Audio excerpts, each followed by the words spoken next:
So over here, I have a paragraph, and let's say I want to do its originality check. And to do that, I can add in a plagiarism search add-on. And to do that, I'm going to go to add-on right here, and then I'm going to click on get add-on, just like this. So once I do that, the add-on search bar will open up, and I'm going to search for plagiarism right here. So plagiarism search is here. So I'm just going to click on that, click on this right here, and install the add-on, just like this.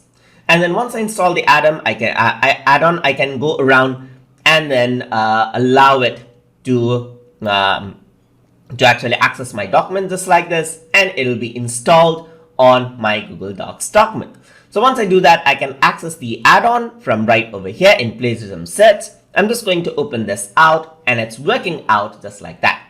So now in order to access the Plagiarism Search, I need to sign in. So I'm just going to go around and then sign in my account. You can register for free if you haven't opened up an account yet, but in my case, I already have an account, so I'm just going to sign in right here.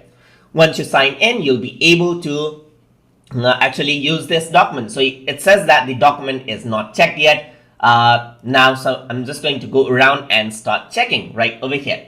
So once I hit on start checking, it says the report preparation is in progress. As you can see right here, it says hold on. So it'll take some time to check out if the document you have provided is original or not. So it's checking out just like that. And it just completed right here. So now you can see that over here, all of this has been copied. That is 97.70 has been copied from Wikipedia right here, and 12% from blog address. So you can go over here just like this, and you can view it out just like that, and you can preview the source as well, so you know where the source is coming from right over here. So this is where the source is from. So you can see that this is exactly copied and pasted out, and you can go on to this one as well, blog that we were talking about right over here. So it's previewing the source, and you can see that these are the things that has been copied just like that. And that is how you can use the Plagiarism Search add-on to look for plagiarism that has been done in the report that you did, or like to check student work and to check if some content is original. So if you guys learned something as always, please like, comment, share, and subscribe.